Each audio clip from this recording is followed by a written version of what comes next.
So ngayong araw putoserye na naman po tayo. Kagaya nung una, moron yung ating pinutos. Ngayon kurukod naman. Ano ba talaga? So papasokin na natin si intro. Intro, pasok.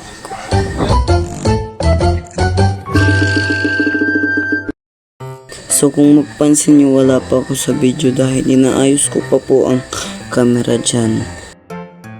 Pero parang matagal po ito, kaya pasok timelapse.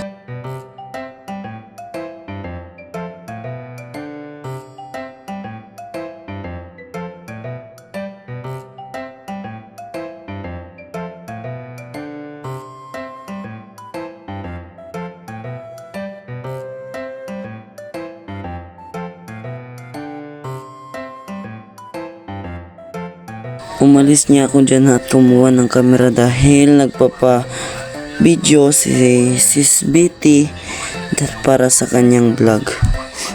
Puro ako Sis Betty, di nyo naman alam kung sino si Sis Betty. Siya nga po pala yung nakaitim na namumutos.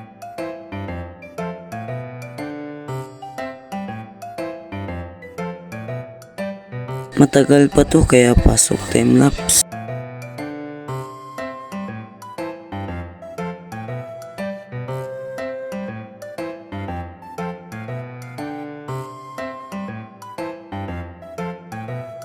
Papansin nyo nga kay Sis Betty ay tila hindi magpakali dahil ito ay umihiram kay Sis Annalisa ng cellphone.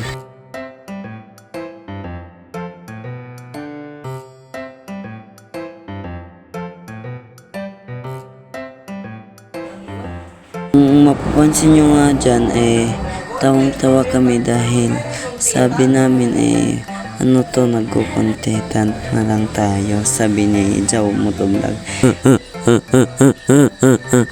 Pero ayan, nagpatuloy pa nga. Walang hiya. Joke lang po.